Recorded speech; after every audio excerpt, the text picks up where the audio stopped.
আমি হিসাব করব যে আমার চলাফেরা আজকের দিনটা আমি মানুষের সাথে সদাচরণ করেছি কিনা, আমানত রক্ষা করে চলেছি না, সত্য কথা বলেছি কিনা, আল্লাহর নির্ধারিত ফরজগুলো আদায় করেছি কিনা, এবং মাহবুবের যে হক, আল্লাহর বান্দাবান্দির যে হক, আমার মা বাবার হক, আমার স্ত্রীর হক, আমার সন্তানাদের হক, আমার প্রতিবেশীর হক, আমার কর্মস্থলের সহকর্মীর হক, আমার সমাজের সহকর্মীর হক, আমি তাদের হক আদায় করেছি কিনা। এইভাবে যদি একজন বান্দা তার নিজের হিসাব নিজে করে, হযরতে আলী কারমুল্লাহি ওয়াজহু অথবা হযরতে উমর ইবনে খাত্তাব রাদিয়াল্লাহু তাআলা আনহু বলেছেন, যে বান্দা দুনিয়ায় থাকতে নিজের হিসাব নিজেই নেয়, আশা করা যায় আদালতে আখিরাতে তার হিসাব আল্লাহর দরবারে হালকা হয়ে যাবে, ভারী হবে না। এই হিসাব নিয়ে যারা রোজা রাখে, আল্লাহ রাসূল বলেছেন যে এদের অতীতে সব গুনাহ আল্লাহ মুছে দেবে, দুটা জিনিস ছাড়া। একটা হচ্ছে আল্লাহর সত্তার সাথে শিরক, আর একটা হচ্ছে কোনো মানুষের বৈষয়িক হক। এই দুইটা যদি কেউ বন্দী থাকে, তাহলে এটা সংশ্লিষ্ট জায়গা থেকে মুক্ত হতে হবে এবং শিরক ছেড়ে দিতে হবে, তাহলে বাকি সমস্ত গুনাহ আল্লাহ মাফ করে দেবে। এমনকি বান্দা খুন করে যদি আল্লাহর দরবারে খালেস দিলে তওবা করে, অনুতপ্ত হয়, কান্নাকাটি করে, এবং যার জীবনের বিনাশ সাধন করেছে তার পরিবারের কাছে গিয়ে যদি সে আত্মসমর্পণ করে এবং যদি বলে তোমরা যেভাবে চাও আমার কাছ থেকে তার প্রতিশোধ নাও, আমি জীবন আর ফিরিয়ে দিতে পারবো না, এই শক্তি আমার নাই, জীবন দেওয়ারও মালিক আল্লাহ আর জীবন নেওয়ারও মালিক আল্লাহ, কিন্তু আমি যেভাবে এই লোকটাকে খুন করেছি এটা অন্যায় করেছি,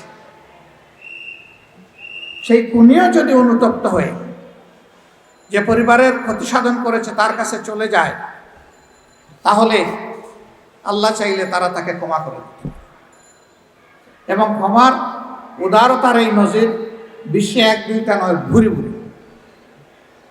এখানে লজ্জা পাওয়ার কিছু নেই। আপনি মানুষ থেকে গোপন রাখবেন, কিন্তু আপনার মাবুদ থেকে গোপন রাখবেন কিভাবে? আল্লাহ তাআলা তো ভালো করেই বলেছেন, ওয়াইন তুবদু মা আনফুসিকুম আও তুখফু ইউহাসিবকুম। তোমাদের আমলের বিষয়গুলো যদি তোমরা প্রকাশ করো কিংবা গোপন রাখো, তোমাদের জানা উচিত প্রকাশ্য এবং গোপন সমস্ত আমলের হিসাব আল্লাহ নেবেন। এইভাবে আল্লাহর কোনো বান্দা যখন চিন্তা করে করে কাজ করবে, তার দ্বারা মানব জাতির কোনো ক্ষতি হবে না ইনশাআল্লাহ। সে মানুষকে সম্মান করবে এবং ভালোবাসবে। আমাদের সেই সমাজে আল্লাহর ভয়ের অভাব, শিক্ষা দীক্ষার কোনো অভাব নেই, কিন্তু আল্লাহকে যথাযথ জায়গায় ভয় করার অভাব। এই কারণেই সমাজে এত অশান্তি। তখনই শান্তির সমাজ কায়েম হবে যখন এই সমাজটা ইমানদার লোকদের হাতে পড়বে।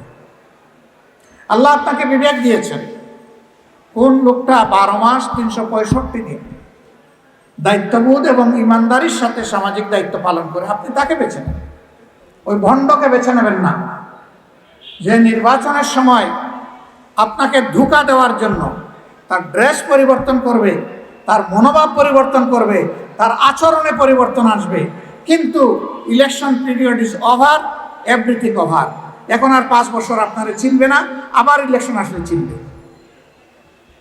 এখন আপনাকে পিতা বলে সম্বোধন করবে, যদি সে নির্বাচিত কোনো কায়দায় হয়ে যেতে পারে আপনাকে ধোঁকা দিয়ে।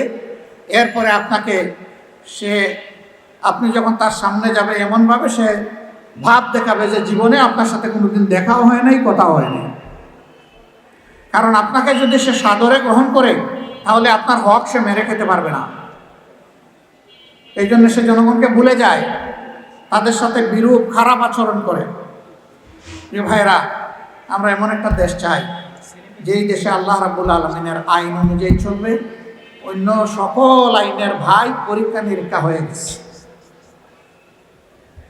সে আইন যদি আমাদেরকে শান্তি দিয়ে থাকে, শান্তি আমরা পেয়ে গেছি, আর যদি অশান্তি দিয়ে থাকে, তাইলে সেই অশান্তির সাক্ষী হয়ে আমরা আছি। এখন আল্লাহ তাআলা তার বান্দাদের জন্য নিজে মহব্বত করে যে বিধানটা দিয়েছেন উপকারী বিধান হিসেবে, আসুন আমরা এবার সেই বিধানের দিকে ফিরে আসি। আমরা যদি আল্লাহর বিধান আল কোরআনের দিকে ফিরে আসি, আল্লাহ তাআলা ওয়ারেন্টি দিচ্ছেন যে আমি আসমানের রহমতের দুয়ার তোমাদের জন্য খুলে দেব, এবং জমিনের বারাকার দুয়ারও তোমাদের জন্য খুলে দেবে। এই বাংলাদেশ গড়াই হচ্ছে জামাতে ইসলামের অঙ্গীকার। এখানে শাসকরা মালিক হবেন না, ইনশাল্লাহ সেবক হবেন। আমরা সেই মানবিক বাংলাদেশ গড়তে চাই, যেখানে দুটি জিনিস থাকবে না। এই দুইটা জিনিসের দাফন করা হবে, একটা দুর্নীতি আর একটা দুঃশাসন। এই দুইটাকে দাফন করা হবে ইনশাআল্লাহ। এমন একটা সমাজকে আমরা সবাই চাই। শিওর আপনারা সবাই চান? তাহলে আলহামদুলিল্লাহ, নিজের আপনজন, পরিবার পরিজন, আত্মীয় স্বজন, প্রতিবেশী সবাইকে নিয়ে কোরআনের পথে আমরা হাঁটবো ইনশাআল্লাহ। আগামী দিনে কোরআনের সোসাইটি বিল্ড আপ করার জন্য একটা জাস্ট সোসাইটি, একটা সোসাইটি ফ্রি অফ ডিসপ্যারিটি আমরা গড়ার জন্য ইনশাআল্লাহ আল্লাহর দরবারে আমরা শপথ নিচ্ছি। আমি আপনাদেরকে কথা দিচ্ছি, যদি ইমানদারদের হাতে এই দেশের দায়িত্বভার আসে, তাহলে এখন যা তাদের সম্পদ তার বাড়বে না 1 ইঞ্চি, বরঞ্চ কমতে বাধ্য হবে। আমরা দুনিয়ার সম্পদের কাঙ্গাল নই, আমরা আখিরাতের সম্পদের কাঙ্গাল। দুনিয়ার সব কিছু না পাইয়া আল্লাহ যদি আখিরাতটা পরিপূর্ণ করে দেন, আলহামদুলিল্লাহ। আমরা সেই আখিরাতমুখী জীবন গড়তে চাই। আর আখিরাতমুখী জীবন যে জাতির লক্ষ্য হয়ে যায়, সেই জাতিকে আল্লাহ তাআলা সম্পদ এবং নিয়ামত দিয়ে দুনিয়ায়ও বাসায় দেয়। মহান রবের দরবারে দোয়া করি, পবিত্র রমজানের এই মাসে আল্লাহ রাব্বুল আলামিন যেন আমাদেরকে রোজার হক আদায় করে, তাকে ভয় করে রোজা রাখার তৌফিক দান করে। আমাদেরকে আল্লাহ তাআলা যেন কলবান খাশিআন ওয়া শাকিরা এনায়েত করে। আমাদের কলব, আমাদের অন্তর শুধু আল্লাহকে ভয় করবে আর তার সমস্ত নিয়ামতের গুণে গুণে শুকরিয়া আদায় করবে। এমন কলব যাদের হয়ে যাবে, সেই কলব জান্নাতি কলব। আল্লাহ তাআলা ভাই বোন সবাইকে সেই জান্নাতি কলব দান করবে। আল্লাহ তাআলা এই মিরপুরবাসীর উপর, এই কাফরুলবাসীর উপর আল্লাহ তাআলা রহমত নাজিল করুন। আল্লাহ রাব্বুল আলামিন বাংলাদেশের উপর শান্তির ফয়সালা দান করুন। আগামীতে দুর্বৃত্ত মুক্ত বাংলাদেশ গড়ার তৌফিক আল্লাহ দান করুন। আগামীতে ইমানদারদের হাতে আল্লাহ তাআলা যেন বাংলাদেশের সেবার দায়িত্বটা তুলে দেন, আল্লাহর কাছে সেই কামনা করি।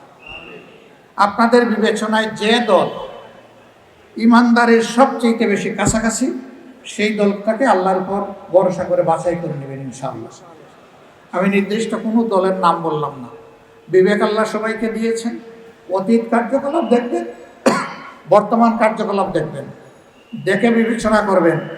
আমাদের মুখের কথায় আপনারা নিজেকে হারায় ফেলবেন না। মুখের কথার সাথে আমাদের কার্যক্রমকে মিলিয়ে দেখবেন।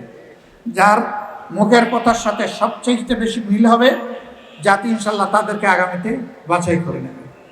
আপনারা কষ্ট করে এসেছেন, আমাদের দাওয়াত কবুল করে। আমি প্রিয় সংগঠনের পক্ষ থেকে আপনাদের প্রতি গভীর কৃতজ্ঞতা জ্ঞাপন করছি।